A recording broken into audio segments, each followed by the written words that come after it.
Diabetes Connections is brought to you by OneDrop, created for people with diabetes by people who have diabetes. By Gvoke HypoPen, the first pre-mixed auto-injector for very low blood sugar. And by Dexcom. Take control of your diabetes and live life to the fullest with Dexcom.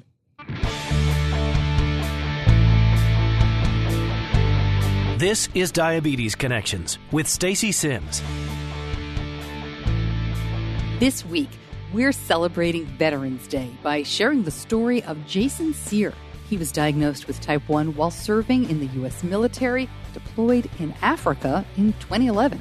I was like, oh my gosh, this is like my career is on this trajectory to continue to serve, whether it's Special Operations Unit or just back to the regular Army. I really enjoy this. I serve because I really love working with soldiers, mentoring soldiers, leading soldiers. And I was like, this is all over now. So now what am I going to do? Cyr was able to stay in the military. He shares that story, what he's doing now, and why I have a photo of him on a unicycle. In Tell Me Something Good, lots of Diabetes Awareness Month stuff and a big milestone for the College Diabetes Network. This podcast is not intended as medical advice. If you have those kinds of questions, please contact your healthcare provider. Welcome to another week of the show. I am so glad to have you along. I am your host, Stacey Simms, and we aim to educate and inspire about type 1 diabetes by sharing stories of connection. My son was diagnosed with type 1 right before he turned 2.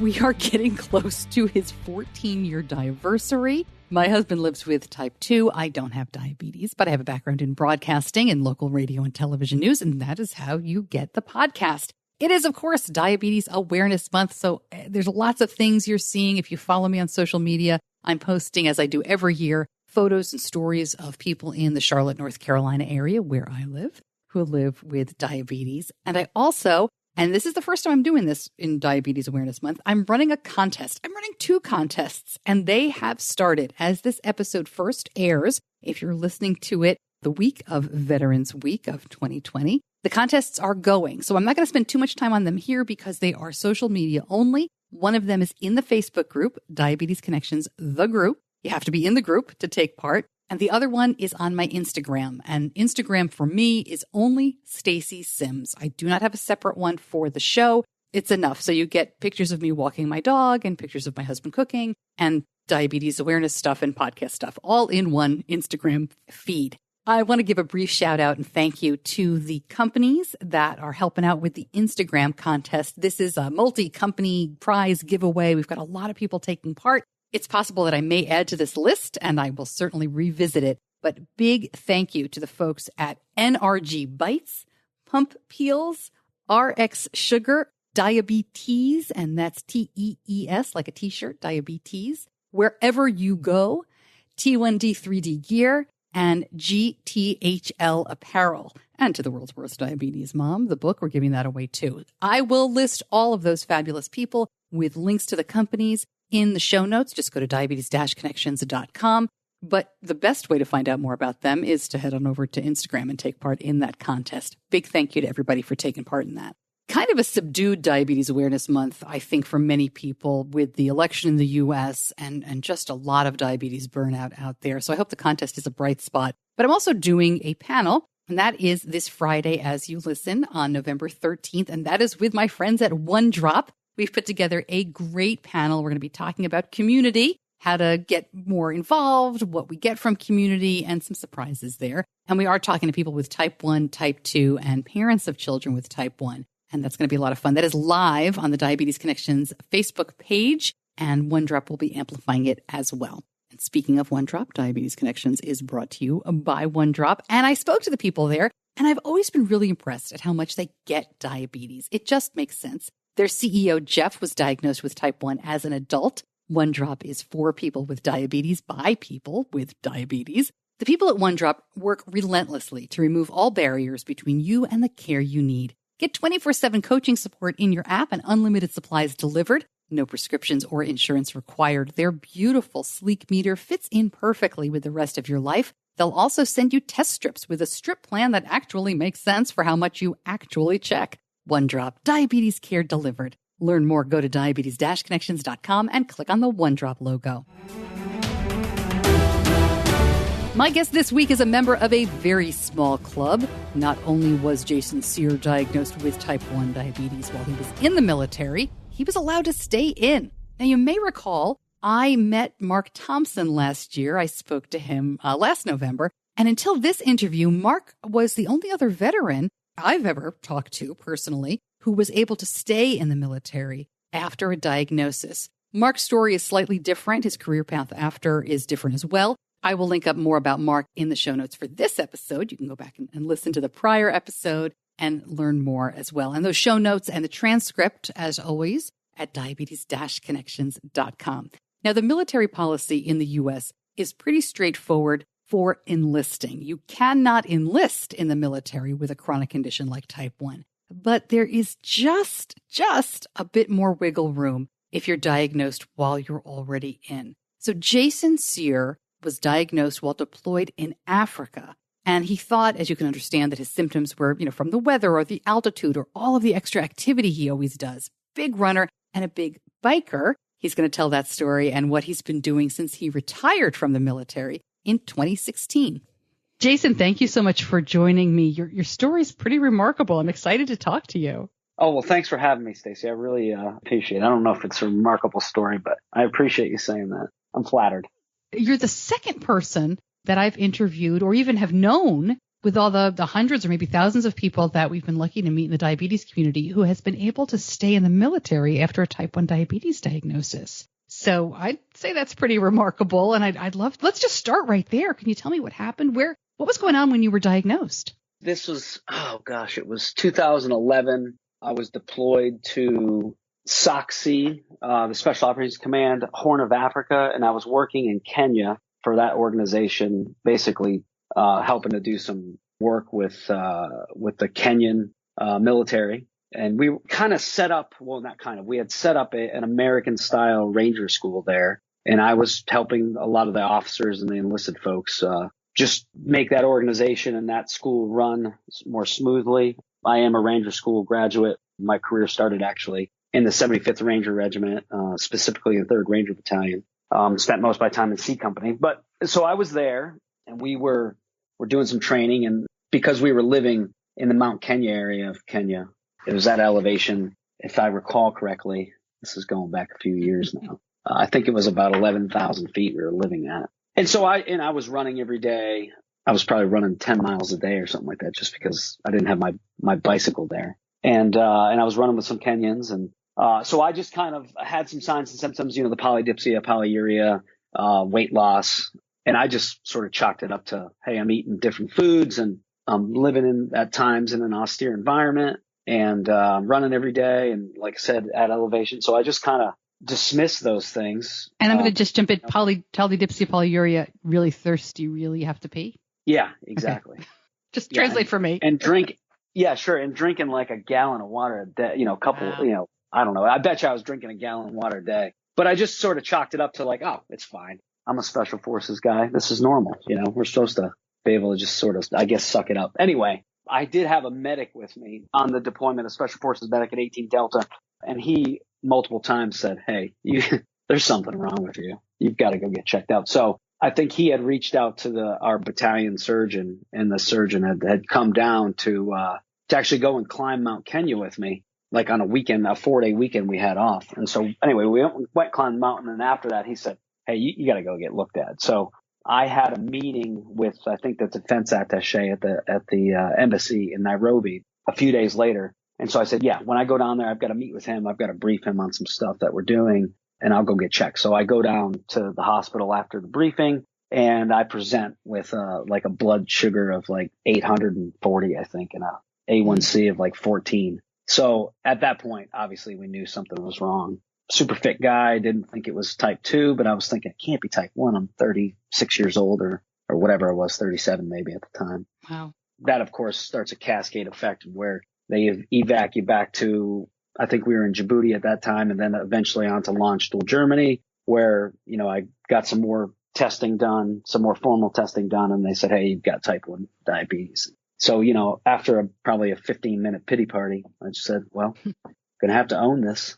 So I went from there. Yeah, I guess at that point, I went to Fort Belvoir, and Walter Reed Medical Center, and got some more things done and figured out. And then I went into what's called the Warrior Transition Battalion, where they basically start proceedings to, put you out or medically retire or whatever out of the military. And I guess a long story short, I had some great officers that I worked for, a 2-star, and at the time, a full-bird colonel that just said, hey, you can stay in. We've just invested all this time and money in you.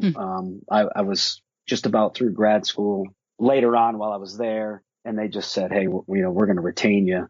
So you go to this medical board, and the board decides, hey, we're going to put you out. But if you can provide overwhelming evidence that you can stay in and do it safely, and you're going to have these folks that are going to, I guess, not deploy you or put you in an environment where you can make a bad decision if you're hypoglycemic or something, right. We'll let you stay in. And so, I think at that point I was probably at 17 years or something like that. So I really only had 3 years to go, and my company command was up. I was in a staff position.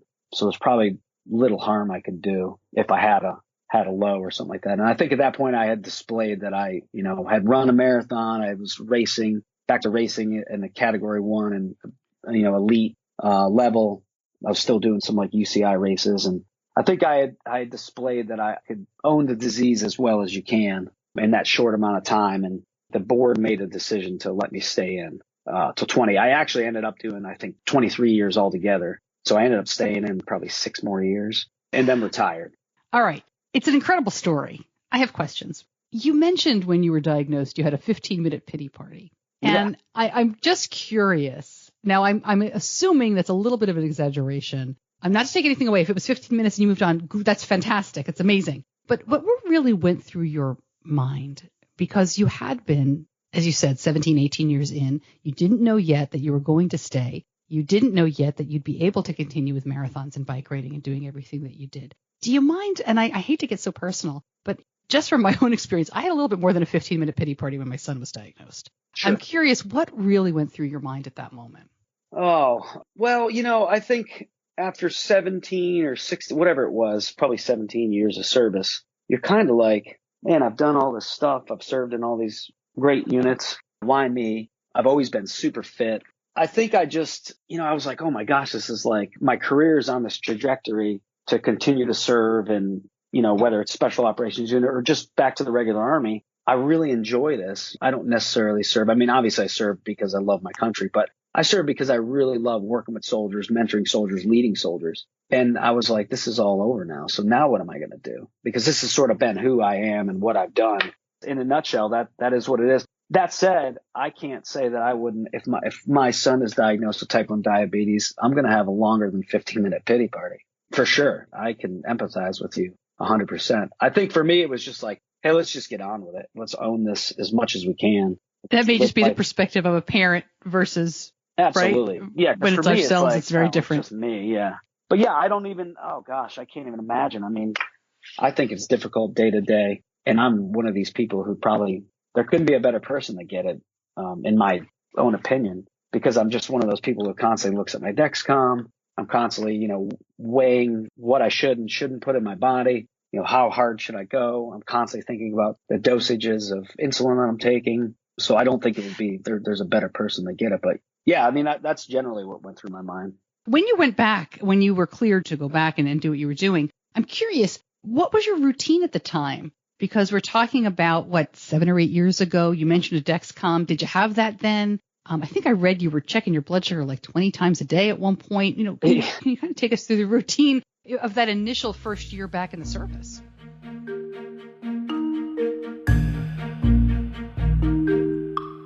Right back to Jason answering that question. But first, Diabetes Connections is brought to you by Gvoke HypoPen. And almost everyone who takes insulin has experienced a low blood sugar, and that can be scary. A very low blood sugar is really scary. And that's where Gvoke HypoPen comes in. Gvoke is the first auto-injector to treat very low blood sugar. Gvoke HypoPen is pre-mixed and ready to go with no visible needle. That means it's easy to use. How easy? You pull off the red cap and push the yellow end onto bare skin and hold it for 5 seconds. That's it. Find out more. Go to diabetes-connections.com and click on the Gvoke logo. Gvoke shouldn't be used in patients with pheochromocytoma or insulinoma. Visit gvokeglucagon.com/risk. Now back to my conversation with Jason. He is talking about what it was like when he first went back into the Army after being diagnosed.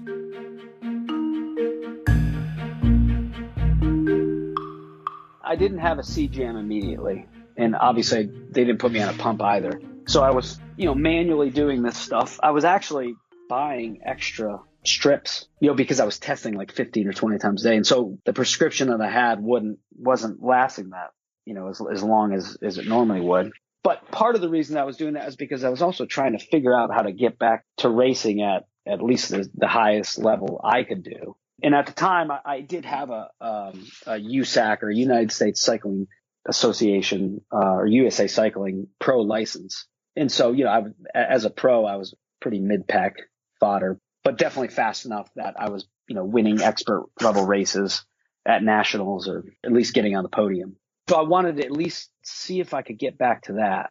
And the way to do that, as far as I was concerned, is just collect data. And so my wife, who is a scientist, helped me build this really wild looking Excel spreadsheet that had like linear regression on it. And I was just plotting points and figuring out, okay, if I go for 20 minutes at max effort anaerobically, what happens to my blood sugar? And then if I go 40 minutes, what happens? And if I feed at 45 minutes, what happens after that? And so I just was, I guess in the course of training 6 days a week, I was just trying to figure out what happens, if I have this much, slow acting insulin on board, what happens, with that race effort. And then what happens if I have, if I'm working out or in a periodized stage where I'm doing like 6 days of really hard training and then taking a break, is the insulin a lot more sensitive? And, I found out obviously that it was. So just things like that. I was just trying to figure it out. My saving grace really was that my wife, unbeknownst to me, wrote a letter to Phil Sutherland at the time, Team Type 1. And he immediately invited me. At the time, I think we were Sanofi Team Type 1. So I was on that team, I think, for a year. And then I got on to the Team Novo Nordisk elite team. And just being around Type 1 athletes at training camp in Spain or in California, we did quite a few training camps over the, I think, 5 years I was with that team. That was a huge help because it was just a depth and breadth of knowledge and institutional knowledge that I just didn't have. I didn't know any other Type 1 athletes. I just started asking those guys questions. And then I also had unfettered access to an endocrinologist who was on the team. And I just started firing off questions and trying to figure it out. And so the trajectory that I had for learning how to race and deal with diabetes and still maintain a 12 or 14 hour week training schedule was great. And I couldn't have done it. I could have done it, but it would have taken, I think, a lot longer to figure out those variables. So I think having access to those guys was just great. When you got your Dexcom, having been someone who already kept their own spreadsheet and pretty detailed ones, I'm curious what you've done with your data. I famously on this show have the perspective of my son and I were really not big data diabetes people. We go by feel, we do great. It's all good. But I love, respect, and marvel at people like you who really dial into it. So with that being said, when you got the Dexcom and you opened up Clarity or you looked at these things, what was that like for you? Oh, it was huge. It's even better now with the 6. I mean, I started off with the 4, went through the 5, transitioned to the 6. And the 6 is just like, it's almost overwhelming, the data it is overwhelming. But it's just great. It's also really great to see the amount of stuff that's available to you. And so, I use the data all the time. It's great when I'm racing. We didn't have much of a race season this year, but I think I did 5 races and 3 of them were enduro racing, which is it's a mountain biking discipline that I focus on. And those races can last 4 to 6 hours, 7 hours. You're only racing stages, but you're riding from the end of a stage all the way back up the mountain to another stage to race back downhill with these chips on your bike where they're collecting time. And so seeing the trends, whether I'm going up or down, is really good to see. It helps immensely. And then I also look at that data after the race to see. And because that racing discipline is very anaerobic, you're going full gas for the 3 to 7 minutes or 8 minutes that the stage lasts. When you finish, because you're anaerobic, you're dumping glycogen into your blood. You're getting these huge spikes that, your body has to deal with later on. And so knowing exactly how much insulin to take after, say, 2 stages and maintain a good blood glucose level is really important. And obviously you couldn't do that with just by finger sticks trying to figure it out. So it's just, the data that I get from that informs my decisions in racing, especially over a long day or days leading up to it. I couldn't do it without it. So I think a CGM is really important. I must have sounded ridiculous to you. I promise we don't just wing it with my son. We're just not big spreadsheet people. I know you did. I also get that I am a total geek. I mean, I think that's one of the reasons that pushed me to cycling coaching, because I just love looking at heart rate data and power data and overlaying these things and figuring out the puzzle of how we make someone stronger and faster.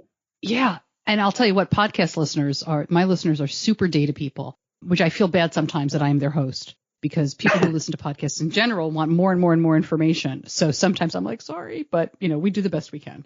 I want to go back, if I could, to some military questions. Sure. Because there are so many young people who are diagnosed with type 1 who unfortunately cannot serve in the military. This has been their dream. I'm curious what your perspective is. Do you think that will change? I know that they're looking at it. I mean, there was a study a year or two ago that they were doing at Fort Bragg with people with type 1, trying to kind of see how more modern diabetes technology might help. What's your perspective on that? Yeah, I think, and obviously I'm not a physician or a doctor in any way, or probably an expert. I'm probably an expert on my body and how it reacts. I think that maybe technology could fix the problem. That said, I make silly decisions when I'm hypoglycemic. And so I think to put a combat leader in a position where they have to make life and death decisions, and there's potential that you could be hypoglycemic in the moment, obviously is detrimental. And that's just on face value. And I haven't looked at how the technology could change it, but I will say that it has made me much more aware of highs and lows, just because of the alarms that are associated with a continuous glucose monitor. So I think it's possible. Yeah, for sure. But I would let, the experts make those decisions. That said, I can empathize with someone who just really wants to have a career in the military, because it's made me who I am. I mean, it does, obviously my military service doesn't define me as a person, but it is a huge part of my life. There's very few moments I will say that I did not enjoy in my 23 plus year career in the military. So I hope that we get to the point where technology fixes that, or perhaps there's a cure someday. I certainly would enjoy that, because I tell you what, the first thing I'm going to do is eat a whole cheesecake. When you returned to the military after your diagnosis, what'd you do? What was your job? What were your duties? I think I think I was the operations officer for this critical infrastructure protection battalion, which we used a lot of 18 series guys. 18 series guys are special forces guys. And we modeled that program off of what the Defense Threat Reduction Agency does. And they typically use or at least in the past they have, I'm not sure what they do now. They use a soft guy like a SEAL or a Green Beret to do the targeting piece when we look at how we would defeat or take down, like, say, a facility.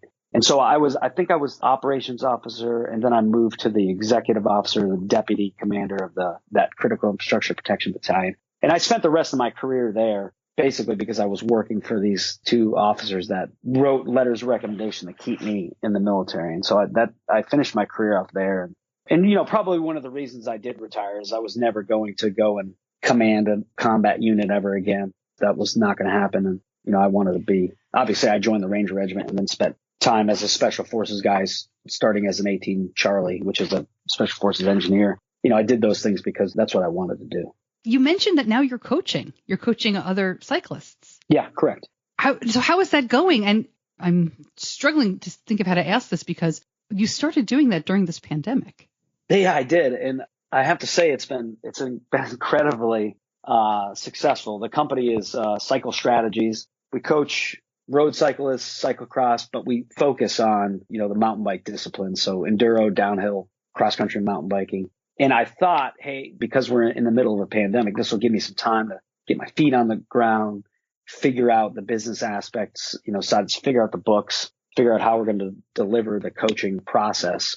And it's been busier than I ever thought. Maybe that is because of this. And in the process of coaching, most of it is online. I use an online platform called Training Peaks to coach my athletes. And I do the other side of the business is skills piece. And so I do skills training with adults and kids, but we're wearing masks. I don't touch any, there's no contact. We generally try to do our best to stay 6 feet away, and cycling is sort of a socially distanced thing anyway. So it's been amazing though, because cycling has been so popular. I mean, it's been more and more popular every year, but during the pandemic, we tried to get my son's bike repaired, and it was unbelievable how busy everybody is. They're out of parts. Everybody wants to bike ride right now. Yeah. I know our local bike shop has had a really difficult time trying to come up with logistically to come up with ways to find parts for folks and just keep them riding.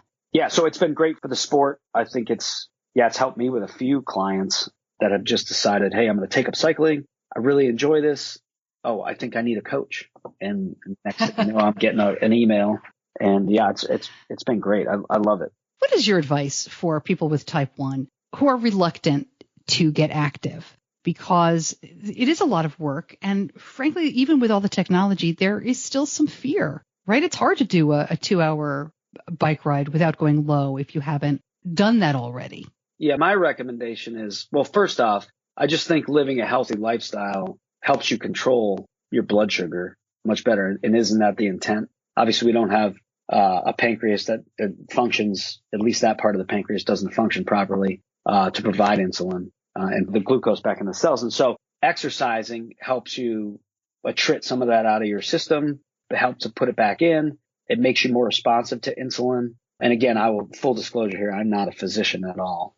I'm not an endocrinologist, but that has been my experience. So yeah, the first point is it really helps me at least control my blood sugar by just exercising and being consistent about it. Second, it's just a healthy thing to do. And the third thing I would add is that taking it slow. So you may start with 15 minutes of riding and see how your body responds to that. And then add another 15 minutes until you get to an hour or something. That would be my recommendation. And I just feel like it's a great way to live. Anytime I'm sedentary, I am now chasing numbers. But if I just stay active, generally active, and I'm not saying I go out and you don't have to go out and train for 2 or 3 hours every day. That's nice. And I know folks that do that, but I don't do that.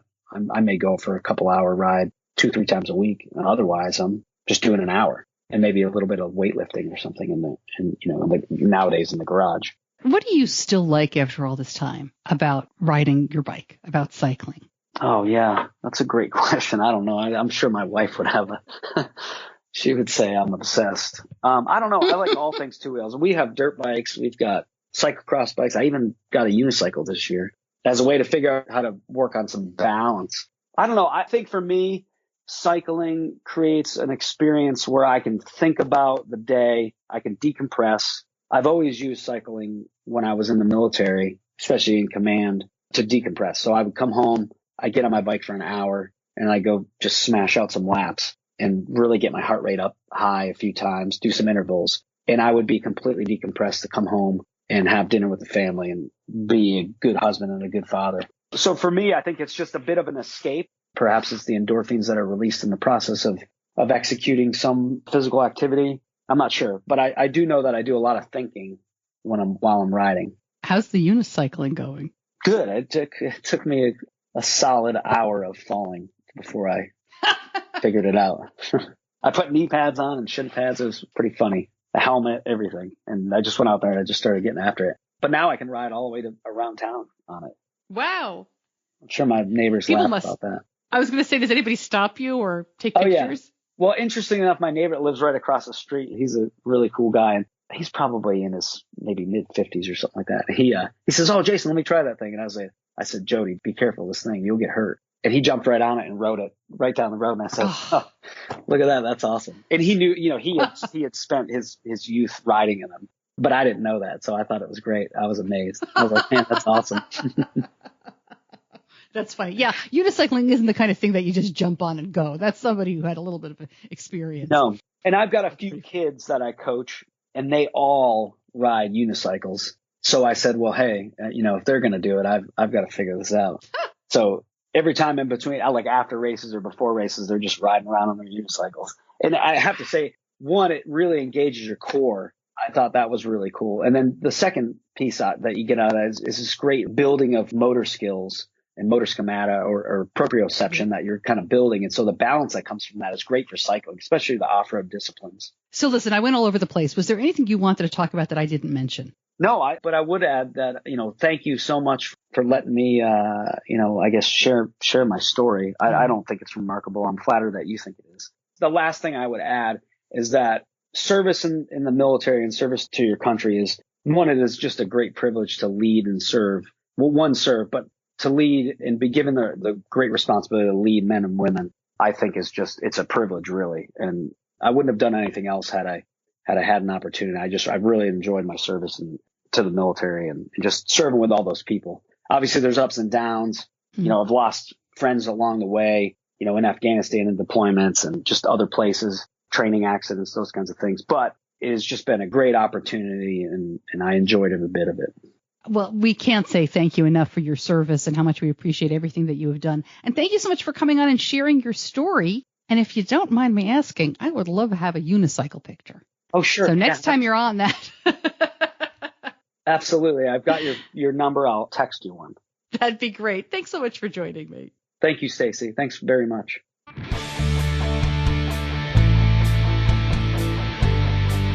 You're listening to Diabetes Connections with Stacey Simms. More information about Jason's story. He was written up quite a bit for bike riding with the Novo Nordisk folks, as he mentioned. I mentioned that unicycle shot. I will put that in the Facebook group as well. Many of you who, years ago used to follow my blog may recall that my kids' elementary school had a jump rope club. And stay with me, there's a point here. The jump rope club was featured. We put them into the Big Blue Test years ago, which was a wonderful effort from the Diabetes Hands Foundation to get people to exercise and check blood sugar. And it was a really great outreach effort. So the jump rope club was featured in that. But another elementary school where a lot of my friends' kids went had a unicycle club. And that always blew my mind because, well, first of all, who had the idea to start the unicycle club? And it was very popular. And they did just as much with those unicycles as my kids did with the jump ropes. We had like 40 kids, 4th and 5th graders zipping around on unicycles. It was bonkers, but good for you. Cornelius Elementary School in North Carolina. We salute you.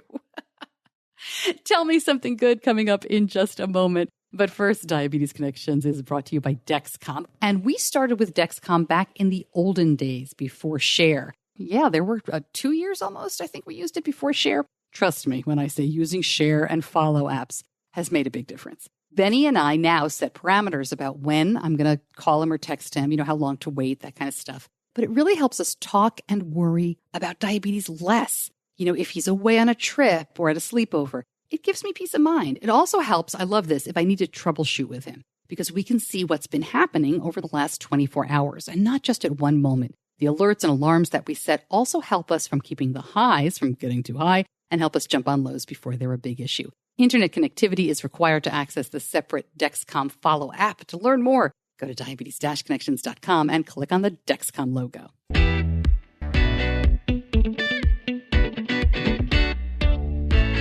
In Tell Me Something Good this week, happy anniversary, diaversary, happy 10 years to the College Diabetes Network. I can't believe this organization is 10 years old. We have been following their progress from the beginning. The College Diabetes Network started when Christina Roth basically started a campus group all by herself, wanting peer support on college campuses. And then she expanded into a national nonprofit, which only served the young adults. It really was geared towards college kids. But as it grew, and Christina saw the need, it continued to expand and now includes information for high school students, college students, young professionals, and people like me, parents and family, who are trying to stay informed, stay calm, and learn more about sending their students, their kids with T1D off to college.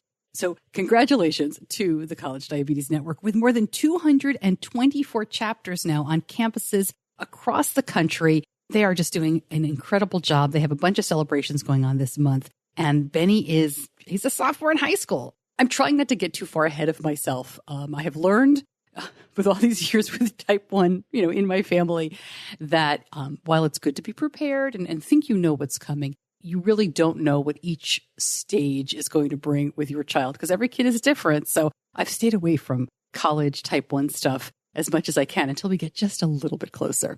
Another bit of good news this month, the Diabetes Psychologist podcast has launched, and this is with Dr. Mark Heyman. And I spoke to him earlier this year, and then kind of off the air, we talked about his podcast, and I am thrilled that he took the dive and has done this. I will link it up in the show notes. There's just not enough in terms of resources, right, when it comes to mental health and diabetes. So kudos to him for launching this. He has launched it as a limited series. He has a bunch of episodes out, and we shall see if he continues. But I'm thrilled that he put these important episodes and good help out there. And this last one isn't really a concrete tell me something good, but it's just something I love. Every year there are diabetes challenges on Instagram and Facebook, social media stuff. I'm sure there's stuff happening on TikTok and Snapchat that I will never see. But it's all about, post every day, and they give you something to post. And if you're interested, we're almost halfway through the month, but there's still a long way to go. I'll link up a couple in the show notes, and I'm sure you've seen them on Instagram. But I love these. I don't participate anymore because I have a lot of other stuff going on. And, it's Benny's type 1. It's really not something I can take pictures of all day long anymore. I'm not taking care of him in the same way. But I love to see these posts. I don't care if you're posting twice in a month or every single day. Your posts are seen. They matter, and they make me smile. They're not all happy posts, certainly. They're not all good news posts. That's not what diabetes is all about. But it really is heartening to remember that this community is still the DOC. It's the Diabetes Online community, and your voice matters. Your pictures matter. So thanks for letting me take part a little bit in what's going on in your diabetes life that way. If you have a Tell Me Something Good story, you can always reach out, Stacey at diabetes-connections.com. And I regularly ask for submissions in the Facebook group, Diabetes Connections, the group. A couple of reminders of things I've been telling you about in past episode. First, the contests are going on right now. I've got 2 contests this month, one on Instagram, one on Facebook. So the Facebook one is only in the group. It's in our podcast group. But the Instagram one is on the Stacey Simms account. It's the only account I have over there. So definitely check those out. Again, links in the show notes. Any app you're listening to will have the show notes. You can always go back to diabetes-connections.com. And the second thing I want to make sure you know about is the ebook, Diabetes Connections Extra. I'm giving this away for free. Yes, you do have to sign up for my newsletter. And if you've already signed up for the newsletter, you can still sign up and get the book. You will not get double the newsletter, although, would you really mind hearing from me more than once? I know. But anyway, definitely sign up and get that ebook. I think it's really good for newer diagnosed families, for people who have maybe just started a CGM, who have never really figured out what ketones are. And I think for veteran families and really well-educated people, let's face it, like yourself, probably who listen to this podcast every week, it's fantastic to give to the other people in your life who may not really understand diabetes, because Diabetes Connections Extra is full of conversations about the basic building blocks of diabetes management. And some people just learn better when they read a book rather than sitting down with grandma or sitting down with your best friend who's interested and kind of explaining. And that's what I think it's really going to be good for. But you tell me, I'm interested to see what the reaction is to this. That is Diabetes Connections Extra, and we are giving it away for free. It will not be free forever. I'm going to put it on Amazon as an ebook in a couple of weeks. Okay. Thank you so much to my editor, John Buchanan from Audio Editing Solutions. And thank you so much for listening. It means the world to me that you're here week after week. I appreciate it so much. I'm Stacey Simms. I'll see you back here next week. Until then, be kind to yourself.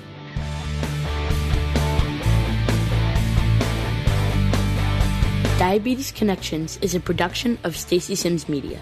All rights reserved, all wrongs avenged.